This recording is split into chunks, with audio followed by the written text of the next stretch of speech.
Jack the Ripper, we've come a long way to say you're now a World Champion Finalist. You're either taking silver or you're taking gold. I know what you want. Taking gold, bro.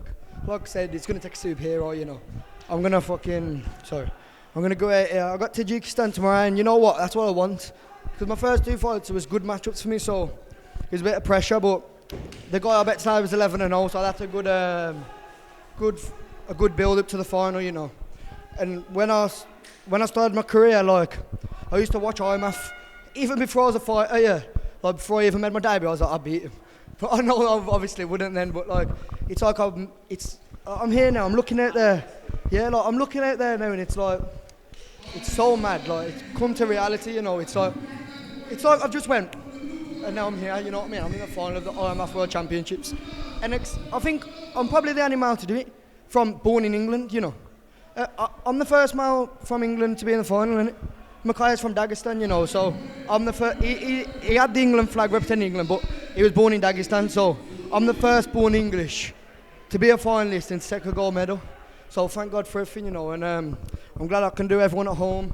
My family proud. Shout out to Birmingham, Warsaw, Beachdale, Blackpool, Bloxwich, Fearless, Renegade, Canby Wrestling, Bradley Hill, Jiu-Jitsu, Vaughan Lee Striking. I just want to give shout out to Paul Kelly for cornering, all the England team, Joe Lee for the media to get me this moment. But it's not over, you know. There's one more thing to do, and if it's the last thing I'll do, I'm going to make sure I get my hand raised tomorrow. God willing.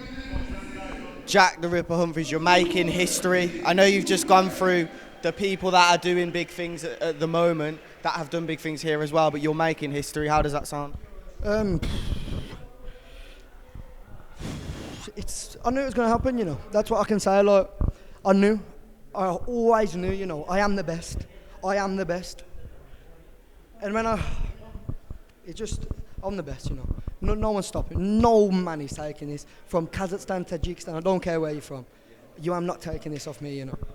I remember the first interview we did after the Four Nations, the first fight I think you had of the weekend. You're obviously the champion in that tournament.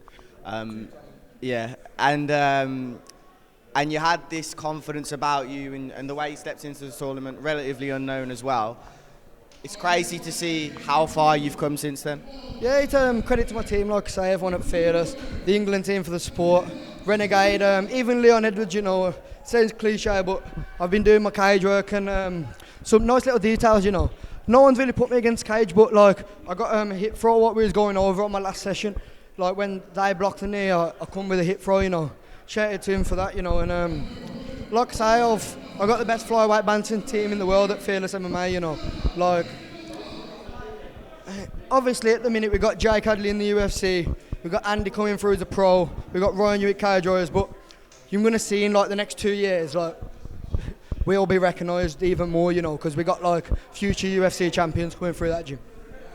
We've said this every day. We said 1 down, 3 to go. We said 2 down, 2 to go. Now it's 3 down, 1 to go. This is it. This is it, bro. And like I say, it's going to take some superhero to get it. Like, you are not taking this from me. If you see this interview looking on my Instagram, you are not taking this. I'm willing to die in there, you know. Obviously, I played it safe here, but if I need to knock you out, I'm going to knock you clean out, you know. Like, I'm going to do what I need to do. If you win the first round, I'm going to 10-8 you the next round, you know. It's going to be a very bad day for you, a very tough day for you. Okay, Lisa Zimmo, still undefeated at IMAF tournaments. She got the stoppage today, submission victory. What a start to the tournament for you. It was amazing, great experience. I actually really enjoyed it. It felt a bit like a long day, but we eventually got there, and I'm really happy I got the finish. I expected to get the finish, but I wasn't 100% sure what finish I was going to go for. So it feels really good. What about that submission? Just talk us through the finish. So I won by a rear naked choke. I knew the minute we hit the ground, it was my win. It was my game. It's where I shine. So yeah, it wasn't her day. And I introed you as someone who's undefeated at IMAFs. Do you feel like you're still capable as you were a few months ago, a few years ago? You're still the woman to beat? Oh, 100%. That hasn't changed. I know how to win. So whatever style my opponent is going to bring, I definitely adapt while I'm in there. Sometimes it doesn't look pretty, but hey, it doesn't always have to, right? Yeah, exactly. Now, I know you weren't originally scheduled to do this tournament. What made you want to do this? Because You're doing very well now, but obviously wasn't in your plans originally. So I was looking for an MMA fight, and I wasn't 100% sure where I was going to be when this was taking place. So the opportunity arose, and I just thought, yeah, definitely, why not? And you envision yourself going all the way on Saturday? Yes, 100%. I said it before, I'll say it again. That gold medal is mine, and that's the only colour that I like. So I'm taking that medal. I know you were obviously frustrated with the way things ended in Italy, but do you feel like that's driven you to want to come back and want to perform even better than last time? Yeah, definitely. I think what happened in Italy, I was very unfortunate to make it to the finals and tear my LCL, but here we are. I am going to make it to the finals, and I'm going to be standing on that podium, and I'm going to say I told you so. I'm here with your World Championship finalist, Lauren Reay. That is very, very... I mean, it's amazing to hear that you're in the final. It's amazing to see you perform like this on the world stage. How does it feel for you, Lauren? Unreal. I'm absolutely buzzing. Like, that was a close fight. I don't like how close that was. But after like 2 hard fights already, to come away with the win, I'm chuffed. We were just speaking about the fact that you had a very early stoppage in the first fight. It's going to help, because you're obviously piling up the rounds as you get further in the tournament. The competition is getting stiffer, but you obviously proved that you're at this level now.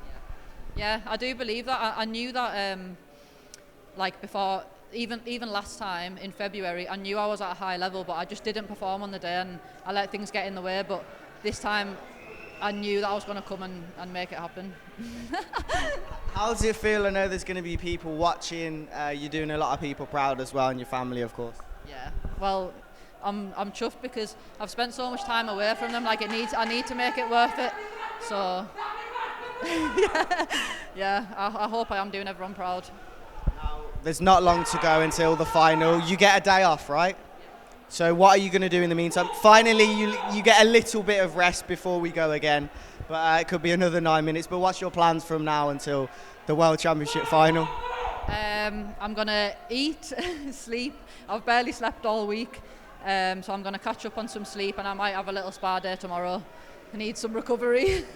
I feel like I've been hit by a bus. You just said recovery, and it made sense to me. I thought you meant a spa day. You were going to spar on your dad. I was thinking, am I hearing this right? But no, you're going to relax and spar and everything like that. Just have a chill one ready for Saturday. Yeah, 100%. I just need to relax and recover. Okay, well, we wish you the best of luck. You're always going to be part of the team, but you're representing big time Saturday, so good luck. Thank you.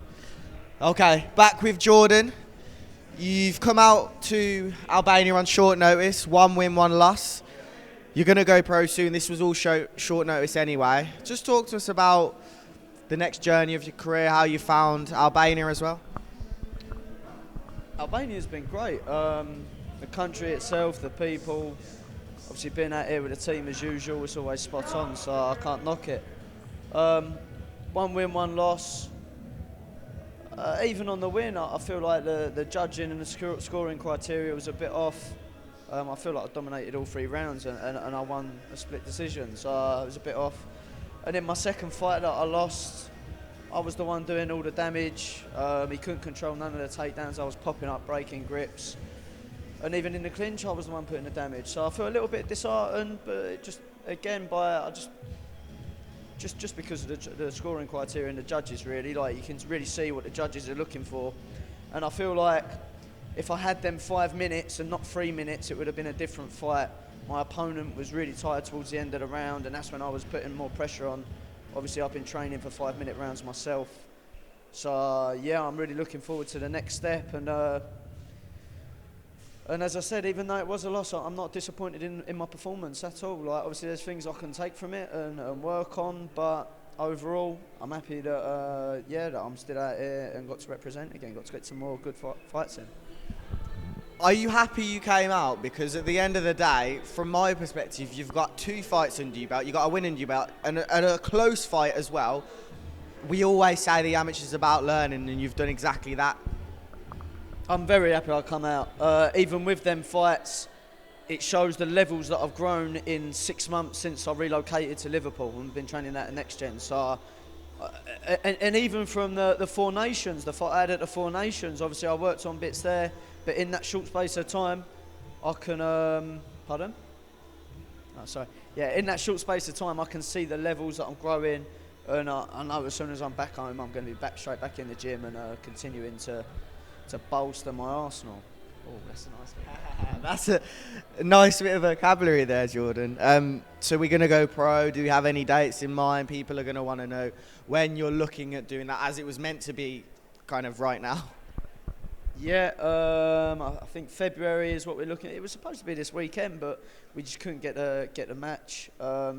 So yeah, luckily enough, as I said in the other interview, I was able to jump on this on really short notice. Out of pocket for it, but it's the experience. Like, not everyone gets a chance to jump on and just fight and represent their country. So I'm here doing what I can, leveling up as good as I can, and daring to be great, putting it on the line.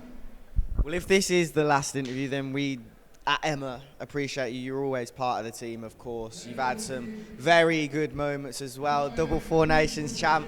You've done some great things for the team, and we appreciate you. Thank you very much. If this is the last time, Joe, we've got to do one last rendition. Jolie, Jolie, Jolie, Jolie, I'm begging you, please don't take my man.